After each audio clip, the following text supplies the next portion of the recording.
વડોદરા મહાનગરપાલિકાની વડી કચેરી ખાતે રિવ્યુ બેઠક મળી. સ્થાયી સમિતિના અધ્યક્ષ ડોક્ટર શીતલ મિસ્ત્રીની અધ્યક્ષતામાં રિવ્યુ બેઠકનું આયોજન થયું અને જેમાં સૌપ્રથમ તો સ્થાયી સમિતિના અધ્યક્ષે વડોદરા મહાનગરપાલિકાના મ્યુનિસિપલ કમિશનર અને અધિકારીઓને તિરંગા યાત્રા સફળતાપૂર્વક સંપન્ન થઈ હોય તેને ધ્યાનમાં રાખતા અભિનંદન પાઠવ્યા હતા. સાથે જ હાલમાં જ દશામાનો પર્વ પૂર્ણ થયો. દશામાના વ્રતની ઉજવણી થઈ, વિસર્જન પણ પૂર્ણ થઈ ગયું. કૃત્રિમ તળાવોમાં જે માતાજીની મૂર્તિઓનું વિસર્જન કરવામાં આવ્યું છે તેને વહેલામાં વહેલી તકે સાફ કરવામાં આવે, જેથી આગામી જ્યારે ગણેશજીના પર્વની ઉજવણી શરૂ થવા જઈ રહી છે ત્યારે તેને લઈને પણ મહાનગરપાલિકા આયોજન કરી શકે તે માટેની પણ ચર્ચા આ રિવ્યુ બેઠકમાં કરવામાં આવી. આવનાર 15મી ઓગસ્ટ સ્વતંત્રતા દિવસની ઉજવણી થશે. સ્વચ્છતા સાથે સ્વતંત્રતા દિવસની ઉજવણી થાય તે માટેની પણ સૂચના આપવામાં આવી.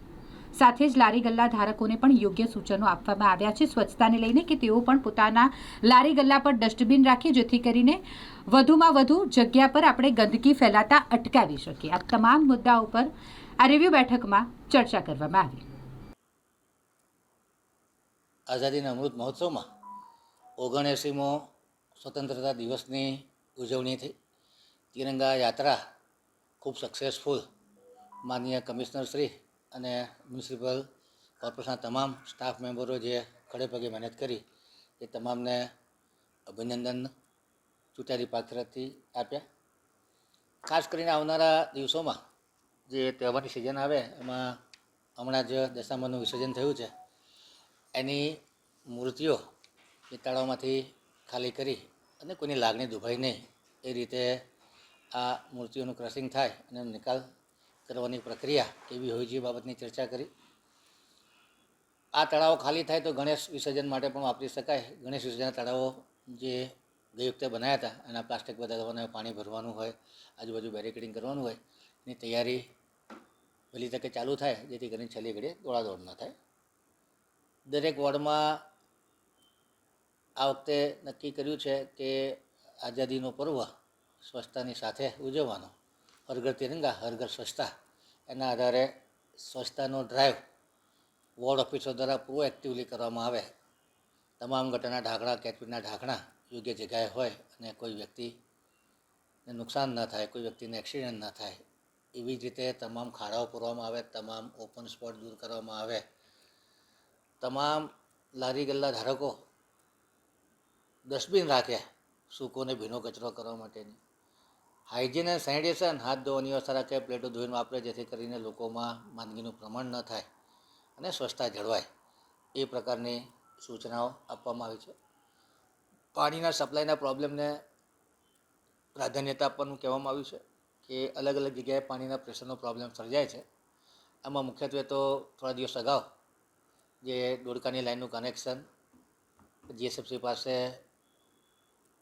ફાજલપુરની લાઇનનું રિપેર, ફાજલપુરના કૂવાનું ડ્રેજિંગ ચાલી રહ્યું છે. આ બધા જે પ્રોબ્લેમો ચાલે છે એને વહેલી તકે એની ઉપર MGVCLનું શટડાઉન થયું. એ સિવાય કોઈ એજન્સીના માણસો સ્ટ્રાઇક પર ગયા. આ તમામ મુદ્દાઓ એક સાથે ઉભરતા નાગરિકોને પાણીને પીવાની તકલીફ સર્જાઈ હોય તેનું તાત્કાલિક નિરાકરણ આવે, પ્રોએક્ટિવલી કામ થાય અને નાગરિકોને સારામાં સારી સુખ સુવિધા મળે એ દિશામાં અધિકારીઓએ ફોન ઉપાડવા જોઈએ, અધિકારીઓએ સારું કોર્ડિનેશન કરવું જોઈએ અને તાત્કાલિક ધોરણે આ બધા પ્રોબ્લેમ સોલ્વ થાય એ માટેની રજૂઆત કરવામાં આવી.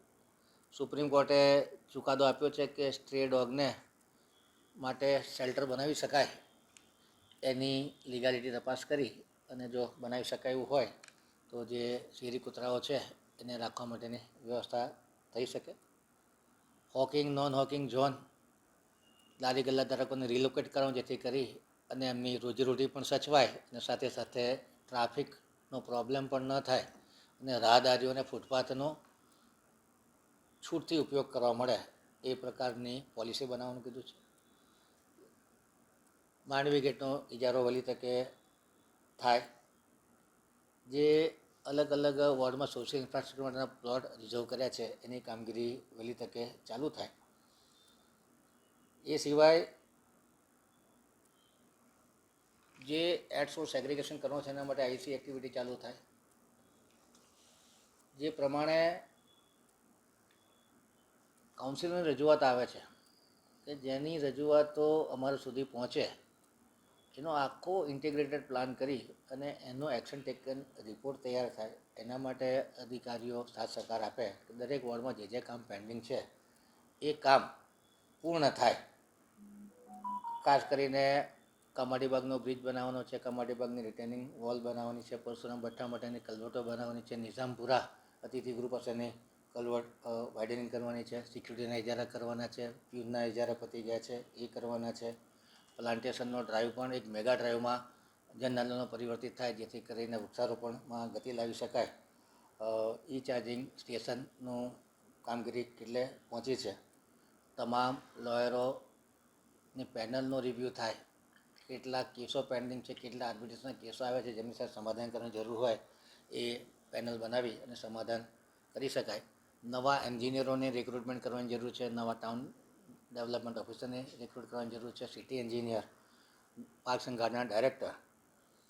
અને ખાસ કરીને કહી શકાય કે ન્યાય મંદિર છે એનું રિનોવેશન કરી શકાય. જે કાલુપુરા એપીએસ છે એનું પણ ટેન્ડર ઊંચા ભાવે આવેલું છે અને એ જોડે પણ નેગોશિએટ કરી અને 4 દરવાજા વચ્ચે જે ડ્રેનની સમસ્યાઓ છે એનું ઝડપથી નિરાકરણ થાય એ દિશામાં વિવિધ સૂચનો કરવામાં આવે છે.